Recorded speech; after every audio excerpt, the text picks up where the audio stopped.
মানিকচকে সিআইটিউর দুদিনব্যাপী ষষ্ঠ জেলা সম্মেলন বুধবার মানিকচক ব্লক প্রশাসনিক ভবনের সামনের ময়দানে শহীদ বেদিতে মাল্যদান ও প্রকাশ্য সমাবেশের মাধ্যমে শুরু হয় জেলা সম্মেলনটি। এই দিনে এই সম্মেলনে প্রধান অতিথি হিসেবে উপস্থিত ছিলেন সিটু সর্বভারতীয় সাধারণ সম্পাদক তপন সেন, রাজ্য সম্পাদক মণ্ডলীর সদস্য আসাদুল্লাহ গাইন, মলয় সরকার সহ অন্যান্যরা। এছাড়া মালদা জেলার 30টি ইউনিয়ন, 16টি লোকাল কমিটি, 360 জন প্রতিনিধি। 2 দিন ধরে মানিকচক অনুষ্ঠিত হবে সিটু ষষ্ঠ জেলা সম্মেলন। এদিনের প্রকাশ্য সমাবেশে বক্তব্য রাখতে গিয়ে রাজ্যের ও দেশের কর্মসংস্থান নিয়ে রাজ্যের তৃণমূল সরকার ও কেন্দ্রের বিজেপি সরকারকে কটাক্ষ করেন সিটু সর্বভারতীয় সাধারণ সম্পাদক তপন সেন। গড়ে তুলেছিল, শিল্প গড়ে উঠেছিল, কৃষি গড়ে উঠেছিল, আর শিল্পে কর্মরত, কৃষিতে কর্মরত যে মানুষ, তাদের কিছু অধিকারও স্বীকৃত হয়েছিল।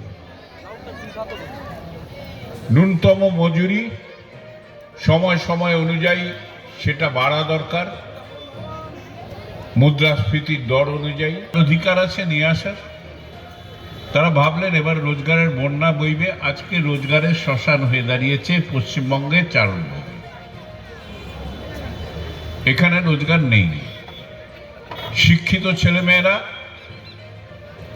যাদের একটুখানি পয়সা কড়ি আছে, একটু সচ্ছল, তারা বিদেশ ব্যাঙ্গালোর চলে যাচ্ছে।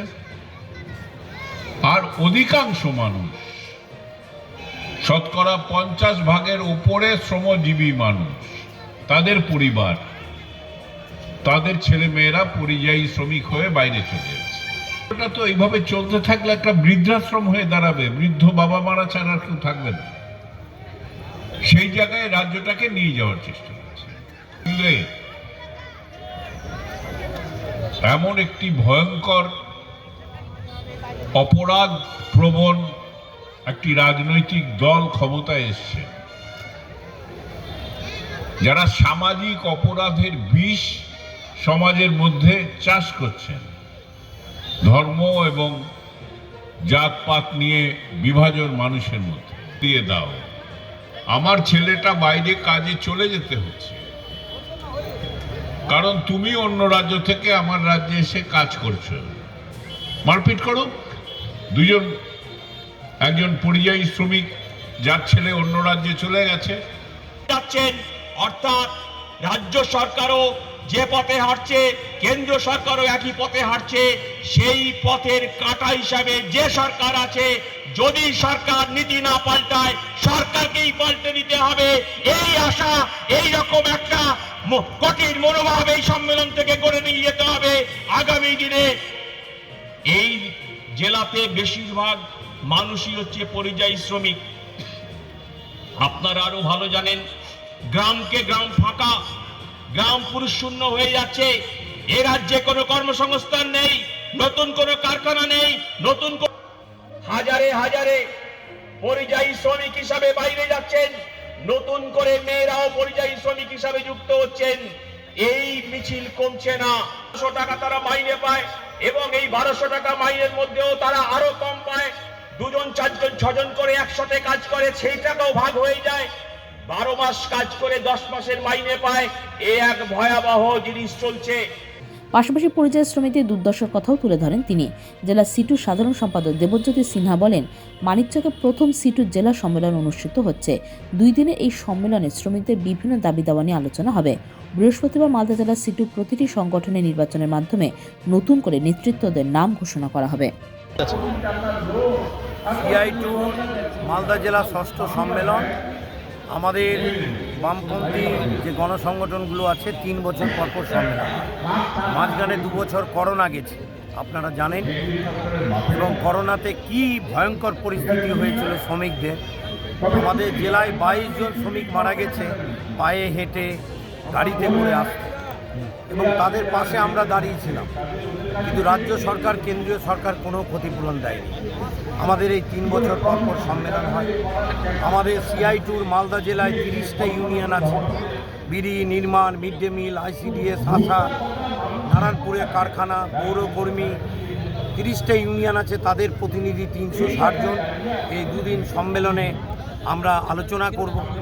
একদিকে যেমন শ্রমিকদের দাবি দেওয়া, যেগুলো বামপন্থী সরকার আমলে ছিল, এই রাজ্য সরকার কাটল করেছে, সেই নিয়ে আমাদের লড়াই।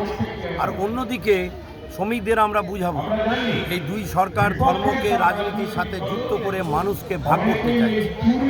মানুষের অর্থনৈতিক দাবি দাওয়া নিয়ে কথা বলে না। যদি বলতো তাহলে নরেন্দ্র মোদী দেশের প্রধানমন্ত্রী একটা কারখানা উদ্বোধন করত।